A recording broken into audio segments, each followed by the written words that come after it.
Good afternoon to everyone. RGN classes में आपका हार्दिक स्वागत एवं अभिनंदन।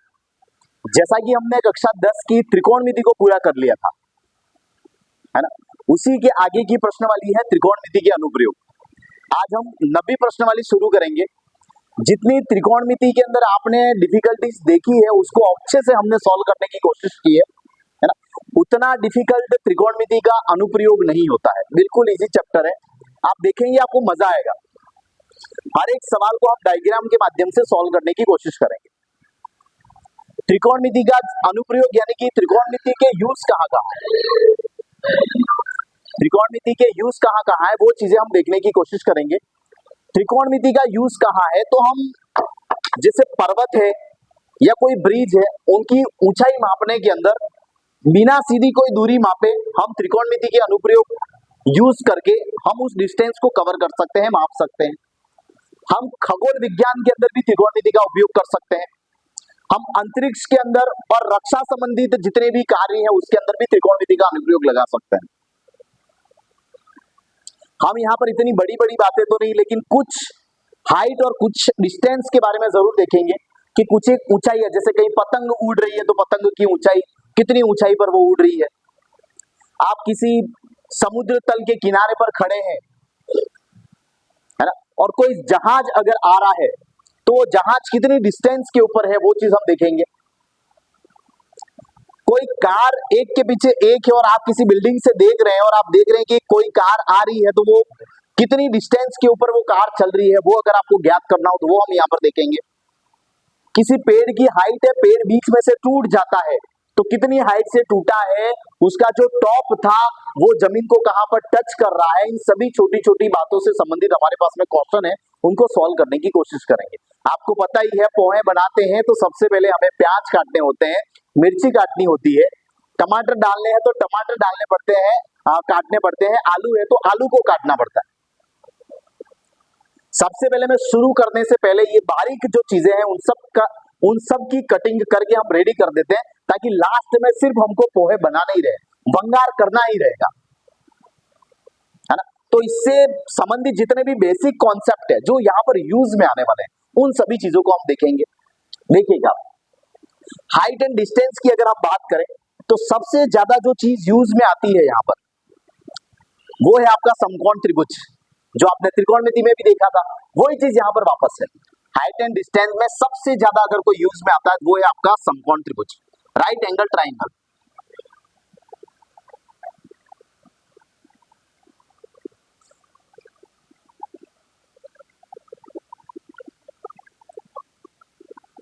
सबसे ज्यादा कोई यूज में आता है वो क्या है, समकोण त्रिभुज, राइट एंगल ट्राइंगल, जिसके बारे में आपको पता है जिस त्रिभुज के अंदर एक कोण अगर समकोण है तो उस त्रिभुज को हम क्या कहते हैं, समकोण त्रिभुज। जिस त्रिभुज का एक कोण क्या हो, समकोण हो, तो उस त्रिभुज को हम क्या कहते हैं, समकोण त्रिभुज। समकोण के जस्ट सामने वाली जो भुजा होती है उसे हम क्या कहते हैं, कर्ण कहते हैं। मान लीजिए कि किसी एंगल को आपने एक न्यून कोण बता दिया है, थीटा बता दिया है, तो उस न्यून कोण के सामने वाली जो भुजा होती है उसे हम क्या कहते हैं, लंब कहते हैं। उसे हम क्या कहते हैं, लंब। और जो आपकी शेष भुजा है, रिमेनिंग साइड है, उसे हम आधार कहते हैं। कर्ण यानी कि हाइपोटेनियस, लंब यानी कि आपका परपेंडिकुलर, और आधार यानी कि इंग्लिश में इसको बेस कहा जाता है। मैंने ये चीजें पहले आपको नोट करवाई है, फिर से आप देख लीजिए। 90 डिग्री के जो सामने भुजा होती है उस भुजा को हम कर्ण कहते हैं। 90 डिग्री के जो सामने भुजा है उस भुजा को हम क्या कहते हैं, कर्ण कहते हैं। इसके बाद में आपके पास में जो न्यून कोण है, न्यून कोण के सामने जो भुजा है उस भुजा को हम लंब कहते हैं। उस भुजा को हम क्या कहते हैं, लंब कहते हैं। और आपकी जो शेष भुजा रह जाती है, कर्ण और लंब आइडेंटिफाई करने के बाद में जो भुजा रह गई उसे हम क्या कहते हैं, आधार कहते हैं। ऐसा मैं क्यों कह रहा हूं, हो सकता है मेरा समकोण त्रिभुज ये हो और थीटा मेरा यहां पर हो, तो कर्ण तो बेटा यही रहता है, लेकिन देखिए न्यून कोण के सामने वाली भुजा यानी कि लंब आपका ये बन जाता है, और बची हुई जो भुजा है वो ये आपकी आधार कहलाती है। क्या कहलाती है, आधार। यानी कर्ण तो फिक्स है आपका, कर्ण आपका बदलता नहीं है, कांस्टेंट है, लेकिन आप देखते हैं लंब और आधार आपके न्यून कोण के सापेक्ष बदलते रहते हैं। थीटा अगर यहाँ था तो लंब यहाँ है, थीटा अगर आपका यहाँ है तो आपका लंब यहाँ है। आधार चेंज देख लीजिए, आधार चेंज यहाँ पर, ये चीज है। तो आपका लंब और आधार किस पर डिपेंड करता है? आपके थीटा पर डिपेंड करता है। किस पे करता है? थीटा, आपके थीटा पर डिपेंड करता है। ठीक है, तो इस प्रकार से मैंने आपको बताया कि थीटा अगर यहाँ पे ये है, मतलब न्यून कोण के सामने वाली भुजा लंब, और थीटा अगर आपका यहाँ है तो इस न्यून कोण के सामने वाली भुजा क्या कहलाती है? लंब कहलाती है। ये चीज है। अब देखिए, समकोण त्रिभुज आपने देखा,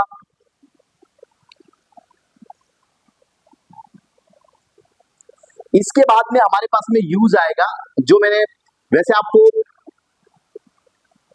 त्रिकोणमिति के अंदर बता दिया था, लेकिन इस कॉन्सेप्ट में भी है, तो एक बार वापस रिपीट कर देता हूं। पाइथागोरस प्रमेय, और पाइथागोरस प्रमेय हमें क्या कहती है? तो आपको ध्यान है कि कर्ण स्क्वायर इज इक्वल टू क्या होता है? लंब स्क्वायर प्लस आधार स्क्वायर। इंग्लिश में बोले तो एच स्क्वायर, हाइपोटेनस का स्क्वायर, परपेंडिकुलर का स्क्वायर प्लस बेस का square. Hypotenuse square is equal to perpendicular का स्क्वायर प्लस बेस स्क्वायर। और अपने देसी बोले तो ये हो गया आपका कर्ण स्क्वायर इज इक्वल टू लंब स्क्वायर प्लस आधार स्क्वायर। लाल बटा कक्का। अब लाल बटा कक्का बोल ही दिया है तो मैं आपको बता दूं, यहां पर एक सबसे खास काम में जो आएगा वो होगा लाल बटा कक्का। लाल बटा कक्का, अब इसके बारे में तो क्या ही बताना, सार्वभौमिक फॉर्मूला बन चुका है। जो पहले वाला अनुपात है उसको हम क्या कहते हैं? Sine theta. जो बाद वाला अनुपात है उसे हम क्या कहते हैं? Cos theta. कॉस थीटा कहते हैं, टेन थीटा कहते हैं। क्या कहते हैं? Tan theta. और ये जो बीच का अनुपात है उसे हम क्या कहते हैं? तो कॉस थीटा। वैसे तो हमारे पास में 6 अनुपात है, लेकिन सबसे ज्यादा जो यूज में आता है यहाँ पर ये 3 ही होते हैं, साइन थीटा, कॉस थीटा और टेन थीटा। यानी कि आपको खास ये 3 ही ध्यान में रखने हैं। Sine theta is equal to क्या होता है? तो लंब बटा आधार। कॉस थीटा बराबर क्या होता है? तो आधार बटा, सही लिखा है क्या? साइन थीटा बराबर क्या होता है? तो लंब बटा कर्ण होता है। कॉस थीटा बराबर क्या होता है? तो आधार बटा कर्ण। और टेन थीटा बराबर क्या होता है? तो लंब बटा आधार। ये तीनों चीजें आपको ध्यान में रखनी है, बहुत ज्यादा यूज में है। दीपिका, अब देखिए, अब एक त्रिकोणमितीय अनुपात वाली टेबल आपके खास काम में आती है। पूरी टेबल नहीं, लेकिन जो जो मान सर्वाधिक यूज में आते हैं उन सबको मैं यहाँ पर नोट कर देता हूं ताकि आपको ध्यान में रहे। साइन थीटा, कॉस थीटा और टेन थीटा, सभी भी नहीं, खाली ये 3 ही हमें सर्वाधिक ध्यान में रखने पड़ते हैं। इसमें भी 0 डिग्री का कोई रोल नहीं है। एक तो आपका 30 डिग्री, एक 45 डिग्री और एक आपका 60 डिग्री। बस खासकर इतने मान आपको पावरफुल तरीके से ध्यान में होने चाहिए। साइन 30 बोले तो ये होता है 1/2, ये 1/√2 और ये 1√3/2। अब cos थीटा तो यहां पर होता है √3/2, ये 1/√2 और ये 1/2। tan थीटा बराबर ये कितना होता है? तो √3 होता है, √3 तो 1/√3। वेरी गुड, ये पूरा कैंसल तो कितना आ गया? 1 और ये क्या हो गया आपका? √3। ये हो गया। तो ये टेबल हमारे पास हमारे बहुत ज्यादा यूज में आती है। एक तो लाल बटा कक्का आपको ध्यान रखना है क्योंकि हमें अनुपातों की आवश्यकता पड़ती है, और खासकर साइन थीटा, कॉस थीटा और टेन थीटा की। इसके बाद में हमें आवश्यकता पड़ती है इन एंगलों की, जो मैंने आपको बता दी है। अब देखिए दूसरी बात, खासकर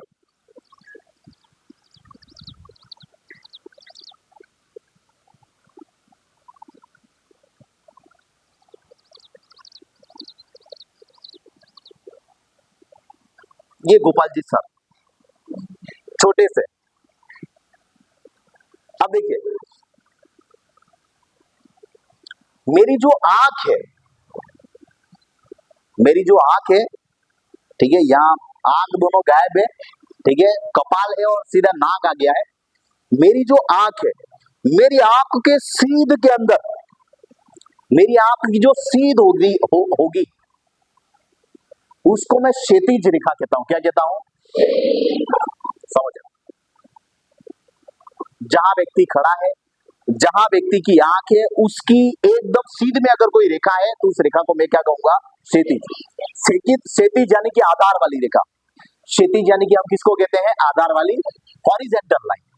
इंग्लिश में क्या कहते हैं, तो हॉरिजेंटल लाइन। लेकिन मुझे देखना है कि वो पंखा चल रहा है, तो मुझे यहां से देखिए क्षैतिज रेखा कौन सी थी, एकदम मेरी आंख के सीध में जो लाइन है उसको हम क्या कहते हैं, क्षैतिज रेखा।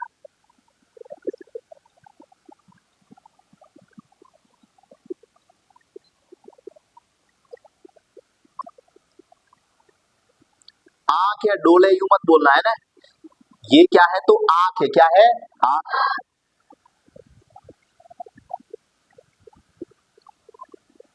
इस आंख के सीध के अंदर अगर ये कोई रेखा है तो इस रेखा को क्षैतिज रेखा कहा जाता है। क्या कहा जाता है, क्षैतिज। क्षैतिज रेखा कहा जाता है, आंख के सीध वाली लाइन। क्षैतिज यानी कि हॉरिजेंटल लाइन, इंग्लिश में इसको क्या कहते हैं, तो हॉरिजेंटल लाइन। Horizontal line.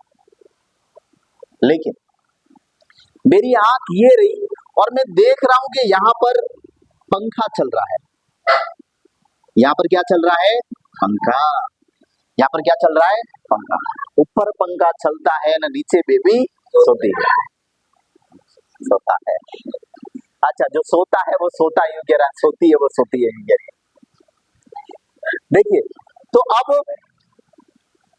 मान लीजिए कि पंखा थोड़ा हाइट पर है, ये तो मेरी क्षैतिज रेखा हो गई, और पंखे को देखने के लिए मुझे नजर क्या करनी पड़ेगी, उठानी पड़ेगी।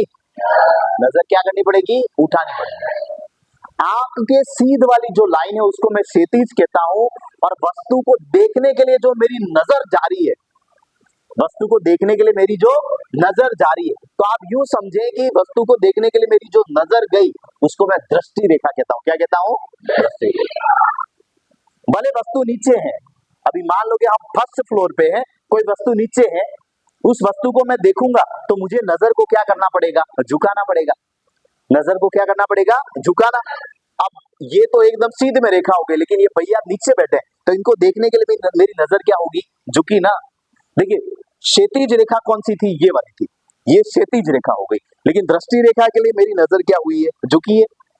मेरी आंख से निकली वो क्षैतिज रेखा, एकदम सीध वाली, और इसको देखने के लिए जो निकली है रेखा उसको मैं कहता हूं दृष्टि रेखा। क्या कहता हूं, दृष्टि रेखा।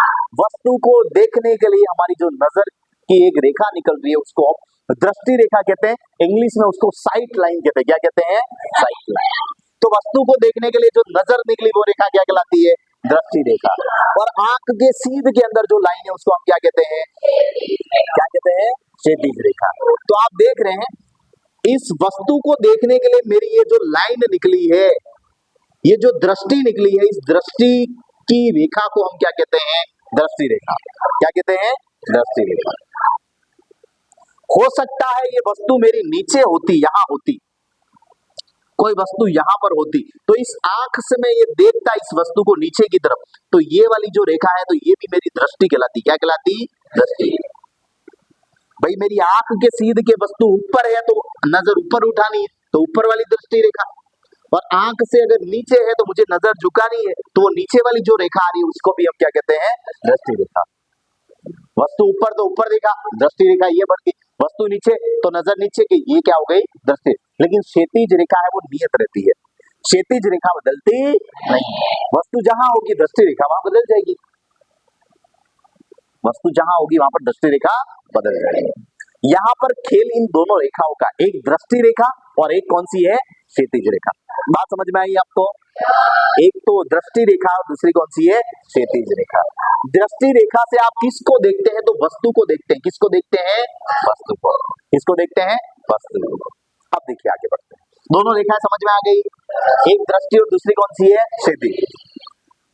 क्षैतिज कहां से निकलती है, तो आपकी आंख के सीध में एक सीधी लाइन आपने खींच दी, वो आपकी क्षैतिज रेखा। वस्तु ऊपर है दृष्टि रेखा, वस्तु नीचे है तो दृष्टि रेखा। ये हो गया।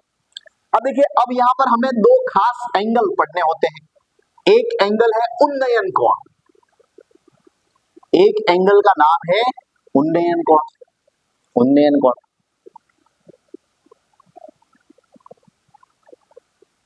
उन्नयन, उन्नति, उन्नयन यानी कि क्या, उन्नति। उन्नति का मतलब क्या होता है, वृद्धि।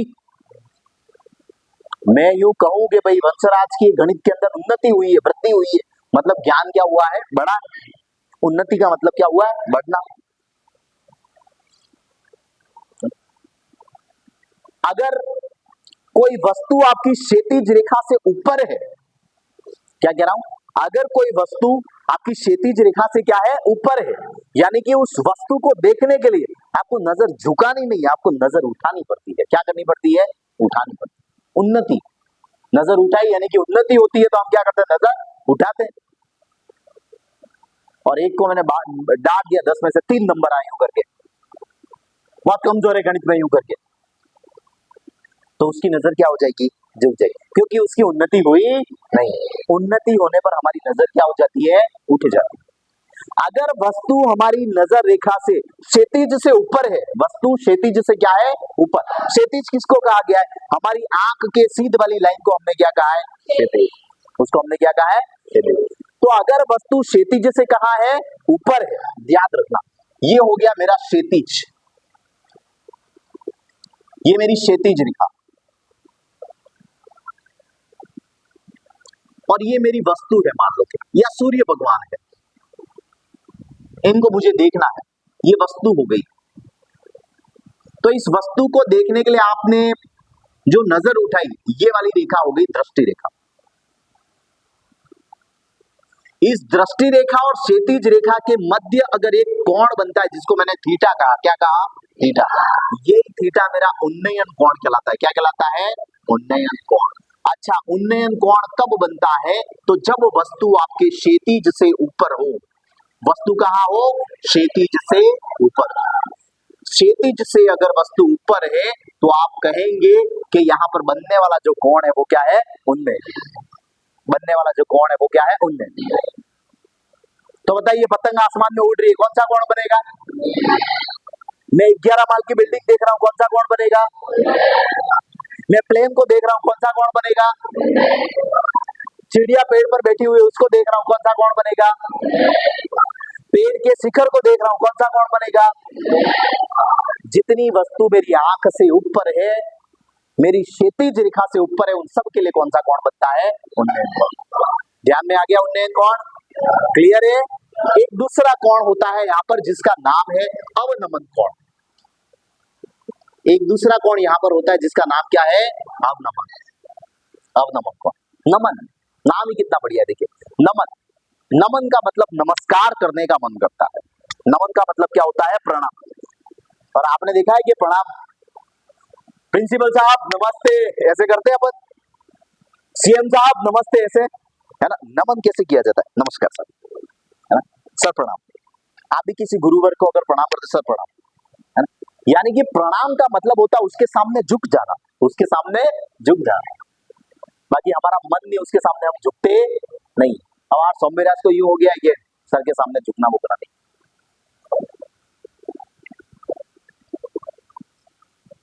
नमन का मतलब क्या होता है, झुकना। और मुझे झुकना कब पड़ेगा, जब वस्तु मेरी आंख के ऊपर हो के नीचे हो, क्या हो, नीचे। अगर वस्तु क्षैतिज रेखा से नीचे है, वस्तु कहाँ है, क्षैतिज रेखा से नीचे है, तो वहां पर मैं जो एंगल बनाऊंगा वो अवनमन होगा। क्या होगा, अवनमन। बच्चों को कंफ्यूजन रहता है, उन्नयन सर कौन सा, अवनमन कौन सा। नमन यानी कि प्रणाम करना, और प्रणाम के लिए क्या करना पड़ता है, झुकना पड़ता है, और झुकने के लिए नीचे देखना पड़ता है, यानी कि वस्तु कहाँ होगी, नीचे होगी। वस्तु कहाँ होगी, नीचे। कॉन्सेप्ट समझ में आ रहा है आपको।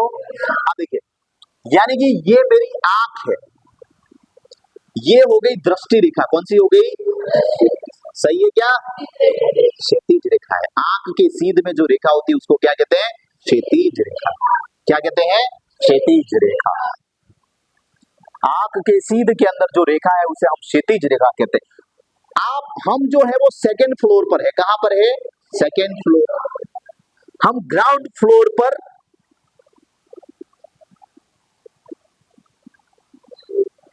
एक कबूतर बैठा उसको देख रहे हैं।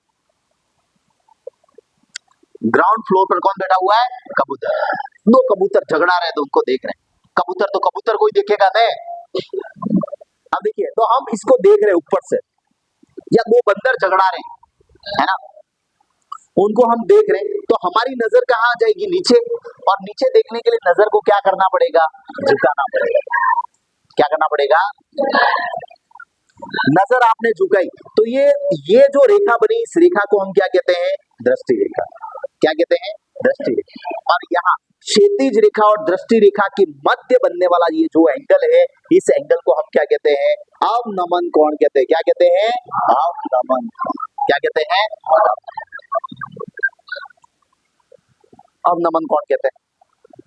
तो जब वस्तु क्षैतिज रेखा से नीचे हो तो बनने वाला कोण क्या कहलाता है? अवनमन। और जब वस्तु क्षैतिज रेखा से ऊपर हो तो बनने वाला कोण क्या कहलाता है? उन्नयन। अच्छा, मुझे बताइए, कोण कौन कौन सी रेखाओं के मध्य बनता है? और अवनमन कोण कौन सी रेखाओं के मध्य बनता है?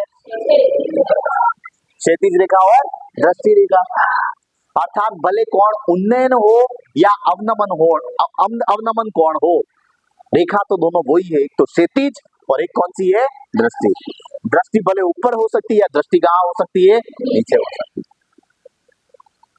तो आपका उन्नयन कोण या अवनमन कोण बनेगा वो क्षैतिज रेखा और दृष्टि रेखा के साथ में ही बनेगा। समझ में आ रही है बात आपको?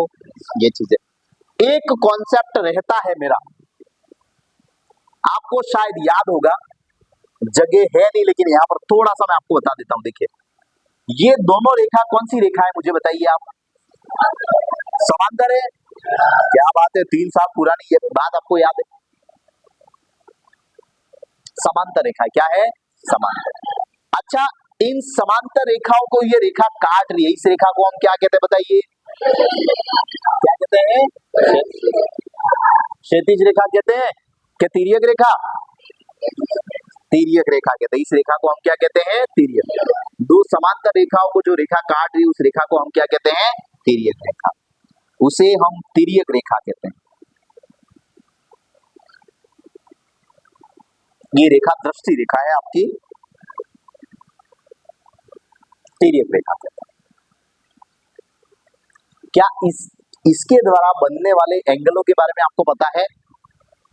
यहाँ एकांतर कोण बनते हैं, यहाँ संगत कोण बनते हैं, शीर्षाभिमुख कोण बनते हैं, अंतः कोण बनते हैं। 4 प्रकार के कोण यहाँ पर। अच्छा, एकांतर कोण कौन से इंग्लिश के कौन से अक्षर में बनते हैं क्या? Very good. अच्छा, शीर्षाभिमुख कोण कहाँ पर बनते हैं? कहाँ? एक्स में बनते हैं। कहाँ बनते हैं? एक्स में। देखिएगा, चलो, खासकर हमारे पास में जो काम आता है वो एकांतर कोण है। कौन सा है? एकांतर। मैं आपको बता दूं, अगर आपकी दो समांतर रेखाएं हैं और एक तिर्यक रेखा काट रही है, एक बार आप इस पूरे को नोट कर दीजिए। हम अगले स्क्रीन के अंदर समांतर रेखाओं में जो तिर्यक रेखा काट रही है उसके कॉन्सेप्ट को समझने की कोशिश करेंगे, तब तक आप ये पूरा नोट करते हैं।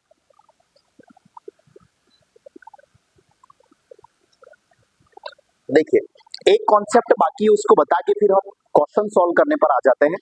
देखिए, जैसा कि अभी मैं लास्ट आपको बता रहा था, ये दोनों समांतर रेखाएं,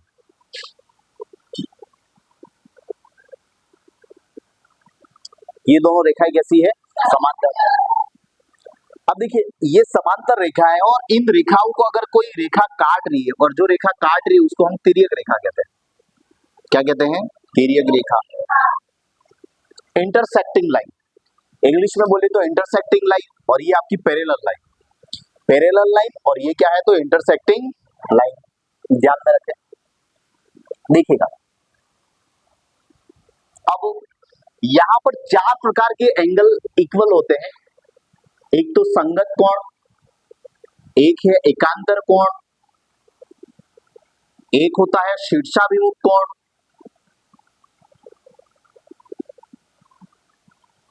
और एक होता है अंतः कोण। बराबर है, योग 180 है वगैरह, अलग अलग सभी बातें हैं। इन चारों पर हम डिस्कस करने की कोशिश करेंगे। एंगल ये 1 है, ये 2 है, ये एंगल 3 है, ये 4 है, ये एंगल 5 है, ये 6 है, ये 7 है और ये 8 है। देखिए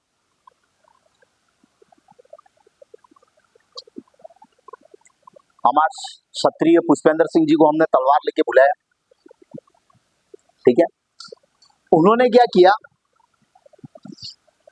मान लीजिए कि ऐसा एक बंबू बना हुआ है और तलवार लेके आए, गुस्से में इस बीच वाले बंबू को ही काट दिया। कहां से काट दिया? यहां से काट दिया।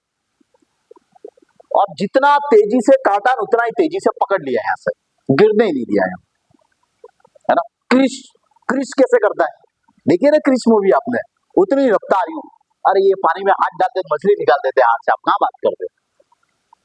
तो यहां से आपने काटा है, काटते ही तुरंत इसको पकड़ा। अब देखिए धीरे धीरे ये ऊपर वाला जो आपको एक्स दिख रहा है वो धीरे धीरे धीरे धीरे लाके यहाँ जमाएंगे। देखो ये 2 टुकड़े हो गए आपके पास, काटने पर क्या हुए, 2 टुकड़े हो गए। अब मुझे बताइए ये ऊपर वाला तीर लाके मैं जमाना चाहूं तो इसके ऊपर जमेगा क्या? इसको मैं पकड़ के लाके इसके ऊपर रखता हूं, देखिए आप मुझे बताना क्या, इसको पकड़ के लाके इसके ऊपर रखोगे तो रख पाओगे कि नहीं रख पाओगे? जमेगा क्या? अरे भाई ये सीधी लाइन है, वो सीधी लाइन पर आएगी आएगी कि नहीं आएगी? अब जैसे ये वाला एक्स बन रहा है वैसा वैसा ये लाके यहाँ पर रखेंगे, यहाँ जमेगा कि नहीं जमेगा? ये नीचे वाला टुकड़ा है वो इसके ऊपर जमेगा और ये ऊपर वाला टुकड़ा है वो इस ऊपर वाली लाइन पर जमेगा कि नहीं जमेगा? मैं आपको यही कह रहा हूं कि साहब इसको पकड़ के आपने धीरे से लाके इसके ऊपर रख दिया, इस पूरे को पकड़ के लाके इसके ऊपर आपने रख दिया। आप मुझे बताइए ये एंगल 1 किसके ऊपर जाके बैठेगा?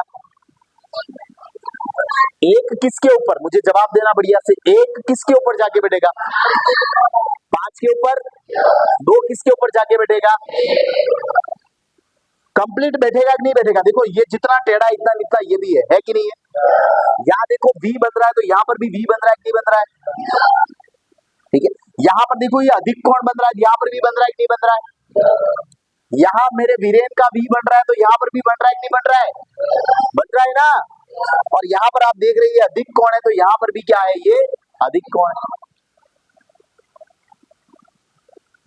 1 किस पर बैठेगा? 2 किस पर बैठेगा?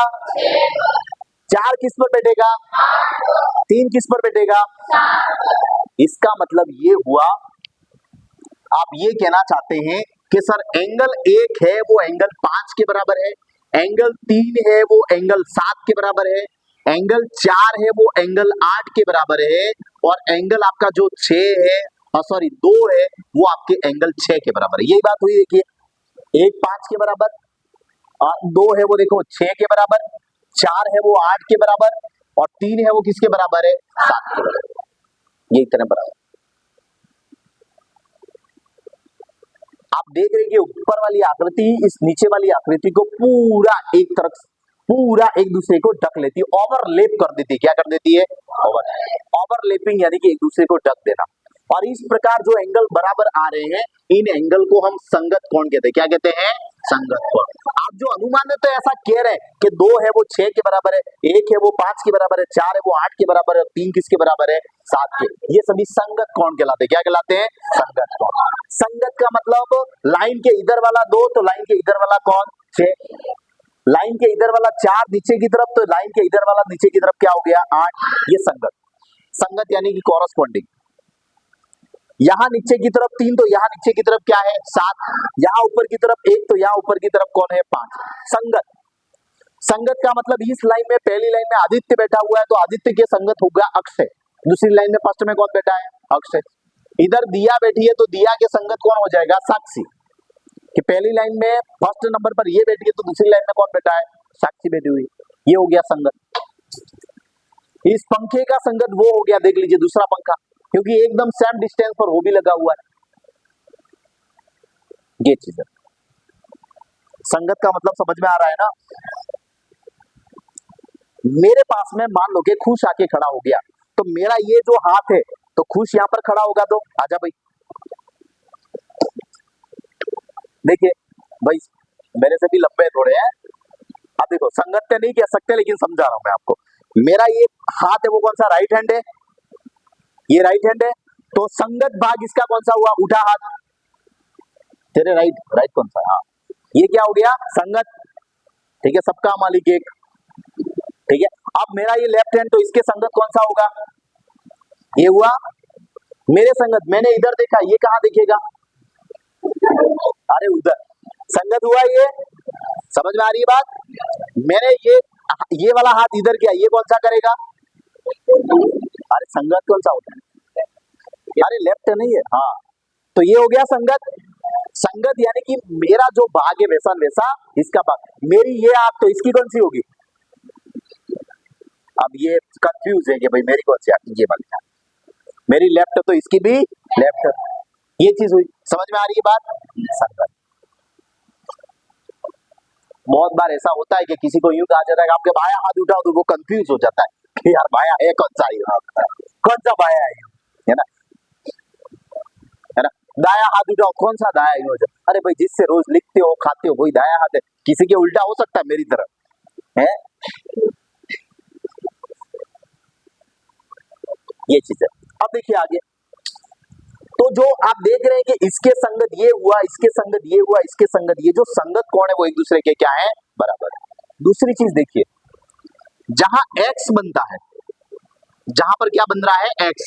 याद रखना, जहां एक्स बनता है तो ये कोण इसके बराबर होगा और ये कोण इसके बराबर होगा। ये क्या है? शीर्ष है। क्या है? और इस शीर्ष के अभिमुख, इसी के मुख के सामने, ये देखो, इस शीर्ष के सामने ये हो गया और इस शीर्ष के सामने ये हो गया, तो इनको कहते हैं शीर्षाभिमुख कोण। क्या कहते हैं? इसके मुंह के सामने ये और इसके मुंह के सामने ये, तो ये एंगल शीर्षाभिमुख कोण कहलाते हैं। क्या कहलाते हैं? शीर्षाभिमुख कोण। शीर्षाभिमुख कोण कौन कौन से हैं तो मैं आपको बता दूं। शीर्षाभिमुख, आप ही बताइए, एंगल 2 के बराबर कौन सा होगा? एंगल 3। एंगल 4 के बराबर कौन सा होगा? और एंगल 6 के बराबर, और एंगल 8 के बराबर। ये हो गए आपके संगत कोण। कौन से हो गए? शीर्षाभिमुख। कौन से होते हैं? तो संगत कोण क्लियर और आपका शीर्षाभिमुख कोण क्लियर। अब बचते हैं एकांतर कोण। कौन से? एकांतर कोण। देखिए, मान लीजिए कि मैंने कहा ये 30 डिग्री है। कितना है? तो ये भी कितना हो गया? 30 हुआ। संगत है ना? अब ये 30 है, ये 150 होता है। कारण देखना आप। चलो ये बता देता हूं, ये 150 होता है क्योंकि ये रेखी क्यूब में एक रेखा पर पूरा कोण कितना बनता है? 180। और ये अगर 30 डिग्री है तो बचा वो कितना होगा? 150। समझ में आई बात? इस हिसाब से ये 150, ये 150, तो ये भी कितना हो गया? 150। ये 30, तो ये भी कितना हो गया? 30। ये 150, तो ये भी कितना हो गया? ये भी 150। और ये 30, तो ये भी क्या हो गया? 30। अब देखिए, यहां पर एक जेड बन रहा है। देखो, ये वाला 4 नंबर और एक हो गया ये आपका 5 नंबर। ये भी 30 डिग्री और ये भी आपका क्या है? 30 डिग्री है कि नहीं है? इनको एकांतर कहते हैं। क्या कहते हैं? ये शीर्ष और ये इसका अगला शीर्ष हो गया। जेड के अंदर बनने वाले कोण भी क्या होते हैं? एक दूसरे के बराबर। जेड के अंदर बनने वाले कोण भी एक दूसरे के क्या होते हैं? बराबर। और ये इनको कहते हैं एकांतर कोण। क्या कहते हैं? एकांतर कोण। कौन कौन से एकांतर है? देखिए, एंगल 4 है वो बराबर है एंगल 5 के। आइडिया नहीं पहुंचा हो तो मुझे बता देना। ये देखो, ये जेड बन रहा है, ये लाइन वापस मिला देता हूं। ये 30 डिग्री इस 30 के बराबर है कि नहीं है? देखो, ये जेड बन रहा है, ये वाला, ये जेड है कि नहीं है? तो जेड के अंदर वाला इंटरनल पार्ट के अंदर ये दोनों जो एंगल है वो दोनों क्या होंगे? बराबर होंगे। क्या होंगे? बराबर। ये 30 डिग्री, ये भी क्या हो गया? 30 डिग्री। इसी प्रकार जेड के ऊपर वाले भी बराबर होते हैं। कौन से? देखिए, ये भी जेड की तरफ सोचो आप। ये वाले देखो, ये एंगल आपका हो गया 3 और ये एंगल आपके पास में है 6। देखो, ये भी 150 है और ये भी कितना है? 150। देख लीजिए, ये भी 150 और ये भी 150। 3 और 6 भी क्या है? बराबर। इसको भी आप जेड समझे। क्या समझे? ये ऐसा थोड़ा सा ये टेढ़ा है, लेकिन समझे आप इसको, थोड़ा सा खींच लिया इसको थोड़ा सा खींच लिया।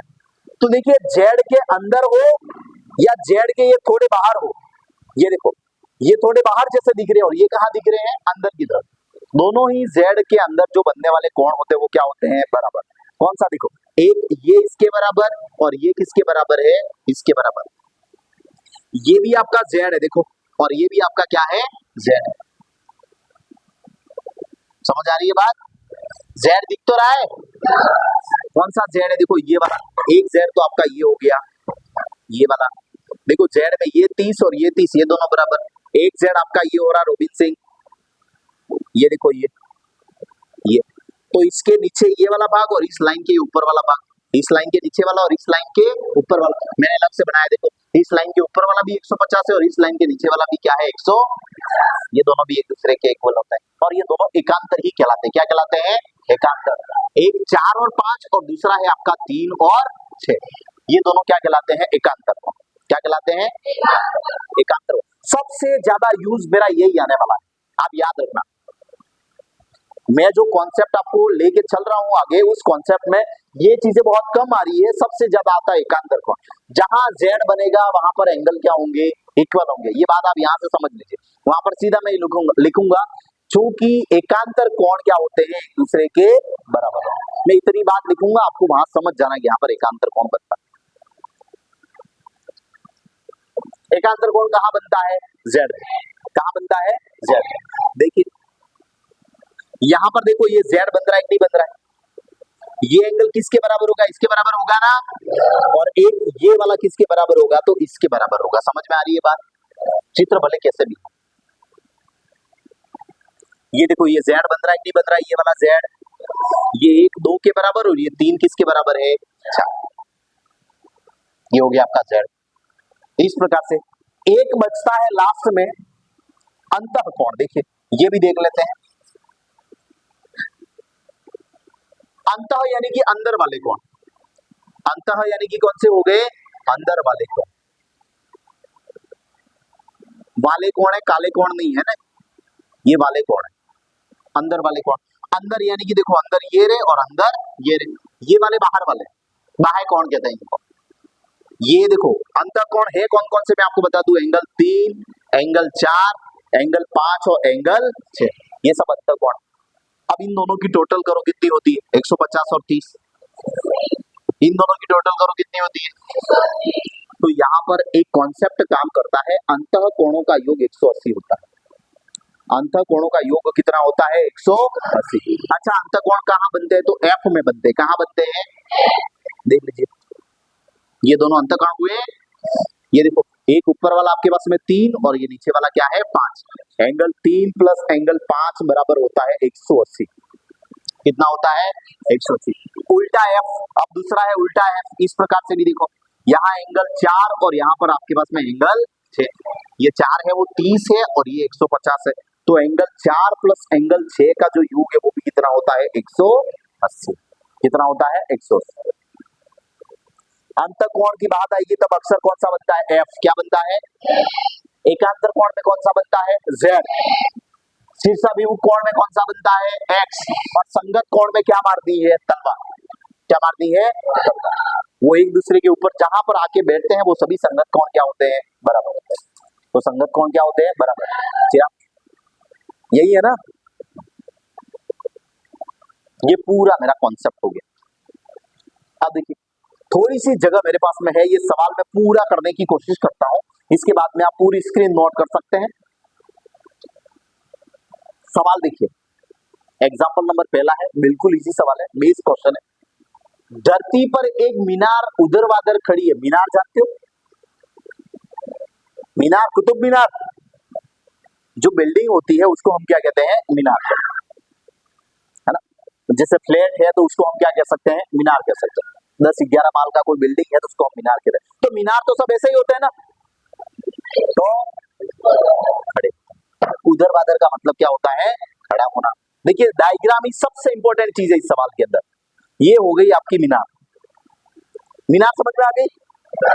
अब आगे बढ़ते हैं, धरती पर एक मीनार ऊर्ध्वाधर खड़ी है, धरती के एक बिंदु से, धरती के एक बिंदु से, अच्छा धरती कहाँ होगी, या तो जहां मीनार है वहां पर आपकी क्या है, धरती। भाई मीनार तो धरती पर ही है ना, ठीक है।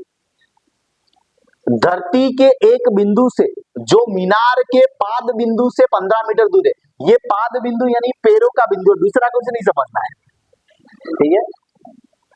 पाद बिंदु यानी कि पाद यानी कि संस्कृत का शब्द हुआ ना, ये है ना, पैर। तो मीनार के पैर कौन से हुए? ये वाले हुए। पाद बिंदु से 15 मीटर दूर कौन? धरती का एक बिंदु। पाद बिंदु से 15 मीटर दूर, ये 15 मीटर दूर एक कोई बिंदु है, मान लो कि ये आपका ए है, क्या है? ए। ये आपका बी है और ये सी है, 15 मीटर दूर है। मीनार के शिखर का उन्नयन कोण 60 डिग्री है। उन्नयन कोण मतलब समझते हो? उन्नयन कोण मतलब वस्तु कहाँ होगी? ऊपर। कहाँ होगी? ऊपर। किसी व्यक्ति ने नीचे से ऊपर देखा है तब जाके क्या बनी होगी? वहां पर कौन सा कोण बना होगा? उन्नयन। बात समझ में आ रही है आपको? अवनमन कहता तो वस्तु कहाँ होती? नीचे। व्यक्ति ने नीचे देखा होगा। उन्नयन कहा मतलब वस्तु कहाँ है? ऊपर। और आप कहाँ हो? आप कहाँ हो? यहाँ के यहाँ। मीनार, क्या मैं मीनार के पास में खड़ा होके यूं करके देखूं तो मीनार दिखती है? किसी चीज को देखने के लिए आप 90 डिग्री के एंगल से देखते हैं क्या?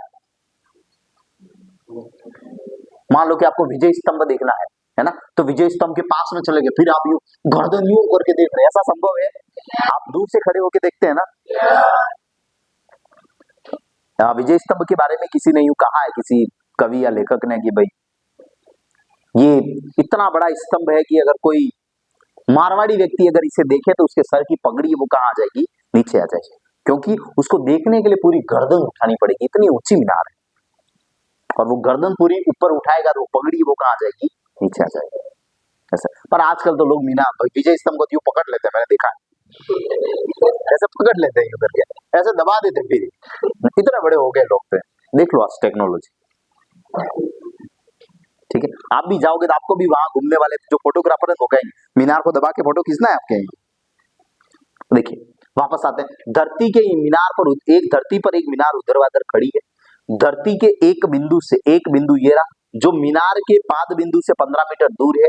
मीनार के शिखर का उन्नयन कोण, मैं आपको ये कह रहा हूं कि व्यक्ति ने मीनार का शिखर कहा है? ये रहा। ये मीनार का क्या हो गया? पाद। और ये मीनार का क्या हो गया? शिखर।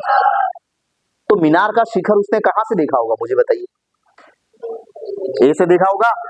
यहां से तो वो देखेगा नहीं, यहां से उसने मीनार का शिखर देखा होगा। तो ये क्या हो गई? दृष्टि रेखा हुई। कोण कहां बना? ये आंख अगर इसकी यह है तो ये क्षैतिज रेखा हुई। ये रेखा कौन सी हुई? क्षैतिज। अच्छा, दृष्टि रेखा कौन सी हुई? ये वाली हुई। तो क्षैतिज और दृष्टि के बीच वाला जो कोण है वो क्या कहलाता है?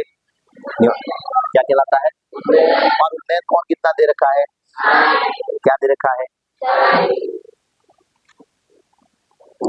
क्या ज्ञात करना है? मीनार की ऊंचाई। मीनार की ऊंचाई है, यही मीनार की ऊंचाई है क्या? यही मीनार की ऊंचाई यही होती है ना। मीनार की ऊंचाई मतलब क्या? यहां से यहां तक की लंबाई ना। मीनार ये यही है ना मीनार, तो बस इसकी ऊंचाई ज्ञात करनी है। और मैंने क्या किया? मैंने इस मीनार की ऊंचाई को मान लिया। मीनार की ऊंचाई बराबर है h मीटर। कितनी है? h। तो हाइट को तो अपन h ही बोलेंगे, मीनार की ऊंचाई h। तो इन सवालों को सॉल्व करने का एक बढ़िया तरीका फिर देता हूं। आप इसके अंदर दो भुजाएं ढूंढो। कितनी? एक जो आपको दे रखी है और एक आपको जो ज्ञात करनी है। नोट, सवाल को सॉल्व करने का बढ़िया तरीका, आपको दो भुजाएं ढूंढनी, एक तो दी हुई भुजा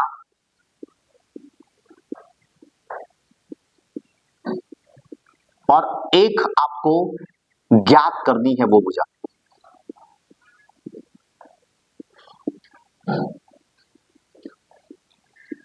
दो भुजाएं आपको देखनी, एक तो जो दी गई है और दूसरी आपको ज्ञात करनी। यहां से आप देखिए, दी हुई कौन सी है? आधा। दी हुई कौन सी है?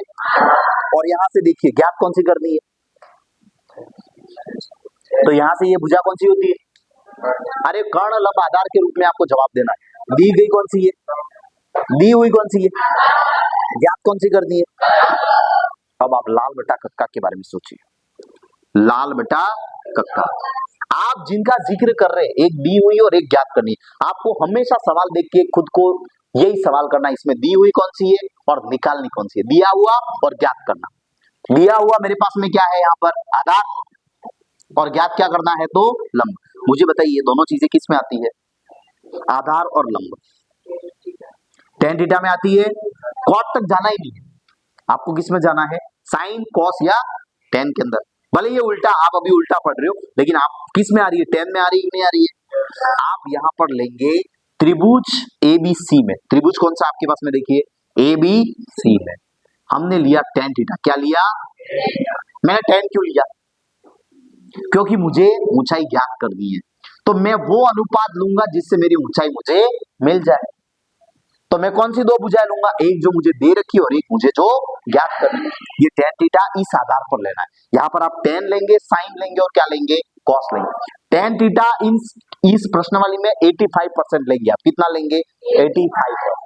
15% कहीं ऐसे चांस बनेंगे कि आपको साइन और cos लेना पड़े, बाकी हर जगह क्या लेना पड़ता है tan थीटा। और tan थीटा यहाँ से आपने देखा, एक तो आपको चाहिए लंब और एक आपको पता क्या है तो आधार, इसलिए मैंने क्या लिया है tan थीटा। tan थीटा क्यों लिया समझ में आया। कौन कौन सी भुजाएं देखते हो आप, दी गई और ज्ञात, दिया हुआ क्या है और ज्ञात करना क्या है, ये बात है। ठीक है, तो tan थीटा का फॉर्मूला है लंब बटा आधार। मुझे बताइए थीटा का मान कितना है यहाँ पर, 60 डिग्री। थीटा का मान कितना है 60 डिग्री। और यहाँ से लंब देखिए कितना है, h है कि नहीं है, और आधार कितना 15 है कि नहीं है, और tan 60 का मान √3 है कि नहीं है, सब यस। अब देखिए ये आ गया h बटा 15, आपको निकालना क्या था h, क्या निकालना था, तो यहाँ किसको अकेला कर दोगे h को, किसको कर दो h को। तो देखिए h बराबर आपके पास में हो गया ये 15 इंटू √3, हुआ कि नहीं हुआ, देखिए ये 15 कहां चला गया यहाँ गुणे में, तो ये हो गया 15√3। आपकी इकाई क्या थी तो मीटर थी, क्या थी मीटर। ये आपका उत्तर हो गया, क्या हो गया उत्तर। और अगर ज्यादा करना है तो √3 का मान होता है 1.732, कितना होता है 1.7। याद रखें √3 का मान 1.73 और √2 का मान अगर आवश्यकता पड़ी तो 1.21 लगा सकते हैं हम, लगभग, यह फैक्ट नहीं है पर अंदाजा इतना शॉर्ट। 1.73 और √2 का मान कितना होता है 1.21, समझ में आ रही है बात। तो आप इस प्रकार से आप देख रहे हैं कि आपके मीनार की जो ऊंचाई है, मीनार की जो ऊंचाई है वो ऊंचाई कितनी हो गई, तो वो हो गई 15√3 मीटर। आपको फालतू उलझना भी नहीं है, अगर उसने नहीं कहा है तो उसमें उलझना नहीं, √3 का मान नहीं रखना है। मीनार की ऊंचाई कितनी आ गई 15√3। सबसे पहले सवाल को समझो आप, है ना, फिर उसका डायग्राम बनाना है आपको। मीनार है तो मीनार खड़ी होती है, ठीक है। आप अगर किसी छत पर है तो आपको ऊपर और वस्तु को नीचे बताना होता है ना। बहुत सारे उदाहरण आएंगे, मैं समझाऊंगा आपको। तो मीनार खड़ी है, मीनार के पैरों से 15 मीटर की दूर पर एक बिंदु है और इससे मीनार को देखते हैं, उन्नयन, उन्नयन मतलब समझ जाओ, रेखा का दृष्टि रेखा कहाँ जा रही है ऊपर जा रही है, ऊपर। और वहीं पर कोण कितना बन रहा है 60 डिग्री दे रखा है, उन्नयन कोण बराबर कितना है 60। फिर आपको देखना है कि दिया हुआ क्या है और ज्ञात करना क्या है। हमने देखा कि लंब और आधार का अनुपात है, यहाँ पर एक दिया हुआ है वो लंब है, दिया हुआ है वो आधार है और ज्ञात क्या करना है लंब है। तो लंब और आधार किस में आता है तो tan थीटा में आता है, किस में आता है tan थीटा। इसलिए मैंने इस त्रिभुज के अंदर क्या लगाया tan थीटा। थीटा का मान 60 डिग्री, लंब है आपके पास में h और आधार कितना है 15। देखो ये दो मान तो आपको पता है, एक नहीं पता था वो निकल गया, दो मान आपको पता है और एक नहीं पता था तो वो मान आपके निकल गया। इसलिए एक तो दिया हुआ और एक ज्ञात करना, दोनों को अनुपातों के अंदर लेना है।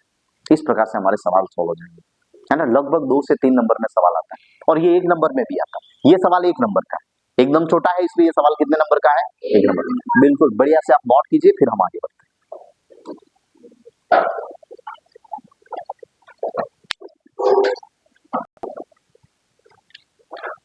देखिए ये हमारे एक्सरसाइज 9 का पहला सवाल है, एग्जाम्पल मैंने बताया था और उसी तर्ज का सवाल ये है, ज्यादा इसका लेवल नहीं है इसलिए मैंने इसको पहले लिया। देखिएगा सवाल क्या कह रहा है आपको। सर्कस का एक कलाकार एक 20 मीटर लंबी डोरी पर चढ़ रहा है जो अच्छी तरह से तनी हुई है और भूमि पर सीधे लगे खंबे के शिखर से बंधी हुई है। सर्कस तो देखा ही होगा आपने, है ना। सर्कस के अंदर जिस रस्सी पर वो लड़का लड़की या वो कलाकार चलते हैं तो वो रस्सी ऐसी चलते हैं, मतलब ऐसी सीधी तो नहीं होगी, कैसी होगी, आड़ी ही होगी। कैसी होगी, आड़ी होगी। और इन्होंने क्या कहा है, कलाकार एक 20 मीटर लंबी डोरी पर चढ़ रहा है जो अच्छी तरह से तनी हुई है। तनी हुई है मतलब एकदम तनी हुई है, टाइट है, और भूमि पर सीधे लगे खंबे के शिखर से बंधा हुआ है। भूमि पर सीधा लगा हुआ खंबा, देखिए ये भूमि पर मेरा हो गया सीधा लगा हुआ खंबा। अब मुझे बताइए मैं रस्सी कहां से कहां बांधूं, अच्छी तरह से तनी हुई और भूमि पर सीधे लगे खंबे के शिखर से बंधी हुई है। शिखर से यानी कि रस्सी कहां से बंधी हुई है, यहां से। कहां बांधी गई होगी, नीचे ही बांधी गई होगी ना, रस्सी कहां बांधी होगी, नीचे ही। ठीक है, तो ये रस्सी आपकी बांधी गई है, समझना आप। ये आपका हो गया खंबा, ये सब लिखने की आवश्यकता नहीं है, पर देखो ये आपका खंबा और ये हो गई आपकी रस्सी। खंबे के शिखर से रस्सी को बांधा गया है। यदि भूमि स्तर के साथ डोर द्वारा बनाया गया कोण, भूमि स्तर के साथ, भूमि स्तर यानी कि ये वाला भाग, ये भूमि का स्तर हो गया। भूमि का स्तर है, इसके साथ डोरी के द्वारा बनाया गया कोण है वो 30 डिग्री है, यूं कह रहा है। भूमि का जो स्तर है उसके साथ डोरी के द्वारा जो बनाया गया कोण है वो कितना है, 30 डिग्री। मतलब ये आपकी क्षैतिज रेखा हो गई और ये क्या हो गई, आपकी दृष्टि रेखा। ये आपकी, और ये हो गई क्षैतिज रेखा और ये क्या हो गई, दृष्टि रेखा। यहाँ पर उन्नयन कोण ऐसा लिखा हुआ नहीं, लेकिन आप समझिए रस्सी कहाँ जा रही है, ऊपर की तरफ। तो सिंपल सी बात है कि कौन कौन सा होगा, उन्नयन होगा। ठीक है, तो ये 30 डिग्री। खंबे की ऊंचाई ज्ञात करो। रस्सी की लंबाई दे रखी है आपको, देखिए कितनी है, कौन सी, ये है, ये 20 मीटर है। ये कर्ण है वो 20 मीटर दे रखा है आपको। ठीक है, ये कर्ण है वो आपको 20 मीटर दे रखा है। अच्छा, आपको क्या ज्ञात करने के लिए कहा है, खंबे की ऊंचाई, यानी कि कौन सी, ये वाली, ये वाली, ये खंबे की ऊंचाई आपको ज्ञात करनी। मैंने क्या बोला, देखिए माना कि खंबे की ऊंचाई, खंबे की जो ऊंचाई है वो कितनी है, h। माना कि जो खंबे की ऊंचाई है वो कितनी है, h। अब आपको त्रिभुज नाम दे दीजिए, ये ए बी और सी, त्रिभुज एबीसी में आपको अनुपात लेना है। साइन थीटा लीजिए, कॉस थीटा लीजिए या टेन थीटा। ये लेने से पहले आप अपने आप को क्या पूछोगे, कौन कौन सी भुजाओं के बारे में पूछोगे, दिया हुआ क्या है और ज्ञात क्या करना है। यहाँ पर दिया हुआ कौन सी भुजा, यहाँ से देखो कौन सी भुजा दे रखी है, कर्ण। अच्छा, यहां से आपको ज्ञात कौन सी करनी है,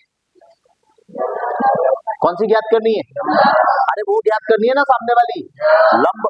तो ये लंब और कर्ण किस में आता है, साइन कॉस के टेन।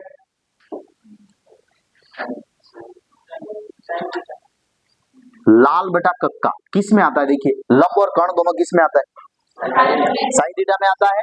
तो आप कौन सा अनुपात लोगे, साइन थीटा। साइन थीटा बराबर क्या हो गया, लंब बटा कर्ण। अच्छा मुझे बताइए थीटा का मान कितना है, अच्छा मुझे बताइए लंब कितना है, कितना है, अरे एच है ना, और कर्ण कितना है बताइए। अच्छा साइन 30 का मान कितना है, 1/2। ठीक है, कल आपके सर ऐसे भी कह सकते हैं, बेटा साइन 30 का मान बताइए। साइन 30 का मान 1/2 हुआ और ये हो गया h/20। मुझे किसका मान निकालना है, h को अकेला कर दो, 20 को यहाँ भेज दीजिए। 1 × 20 और बटे में कितना आ गया आपके पास में 2, बराबर हो गया h। 2 के पारे से 20 कट गया, कितना आया, h बराबर कितना हो गया। तो आपके खंबे की जो ऊंचाई है वो कितनी आ गई आपके पास में, 10 मीटर। कितनी आ गई, समझ में आई बात आपको। बेस क्वेश्चन है, 1 नंबर का है, कितने नंबर का है ना, एकदम बेसिक क्वेश्चन है। अपन एक बार इजी वाले ही ले रहे हैं, ठीक है। टफ वाला बहुत ज्यादा टफ भी नहीं है, लेकिन वो ऐसा 2 बार करना पड़ सकता है, इतनी ही उसकी कठिनाई होगी, बाकी कुछ नहीं। और मैंने आपको जो बताया है उसके अंदर से ही होगा सब, एक भी फॉर्मूला, एक भी कॉन्सेप्ट आपको बाहर से लाके यहाँ लगाने की आवश्यकता नहीं है। 98% केस में, कितना, 98%, यानी 2% में एक आध सवाल ऐसा है जहां पर आपको बाहर से कुछ लगाना पड़ सकता है, वो भी चाल, दूरी, समय, ऐसा सवाल है तो चाल बराबर दूरी बटा समय, वो फॉर्मूला लगेगा वहां पर। क्लियर है बात, इसको नोट कीजिए आप।